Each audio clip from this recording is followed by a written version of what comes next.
महाराज जी, जैसे मैं आपके बारे में जितना मैंने जाना, जितना मैं आपको जानती हूँ, फॉलो करती हूँ, मैंने देखा कि आप पर्चा निकालते हैं।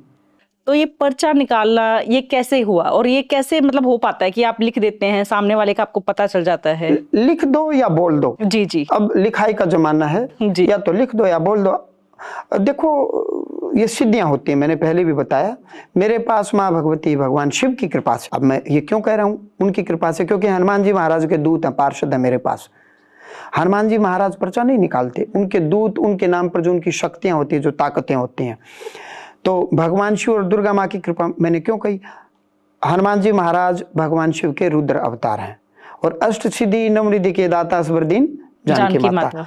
माँ भगवती, माँ जगदम्बा, माँ परम्बा की कृपा से हनुमान जी महाराज को सिद्धि और ताकत मिली। इसलिए मैं बार बार कहता हूँ, भगवान शिव और दुर्गा माँ की कृपा से, हनुमान जी महाराज की प्रेरणा से, उनके नाम पर उनके जो दूत हैं, जो पार्षद हैं, वो हुक्म करते हैं, वो आदेश करते हैं। जो श्रद्धालु धाम में आते हैं, स्वयं प्रभु की कृपा से वो मन ही मन अपना संकल्प करें, वो बैठ जाएं, तो मैं स्वयं उनको बुला करके उनका दुख क्या है, उनको तो पता है क्या है, जब मैं कहूँगा तो उनका थोड़ा विश्वास बढ़ेगा, हाँ जी यही दुख है।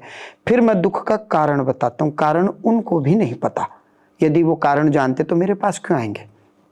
फिर मैं कारण बता करके फिर वैसा ही मैं निवारण बताता हूँ।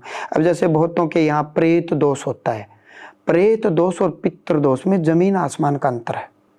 पितृ दोष मैं पहले तो ये बताना चाहूंगा, पितृ पिता होता है। पितृ संस्कृत का शब्द मातृ पितृ देवो भव, फादर पिता अब्बा, इसी को पितृ बोलते हैं। माता पितरों बोल दिया तो माता पिता एक साथ आ गए। पितृ कौन? जिनकी हम संतान हैं, जिनसे हमने घर पाया, नाम पाया, यश पाया, गोत्र पाया, शरीर पाया, सब कुछ पाया, वो हमारे पितृ होते हैं।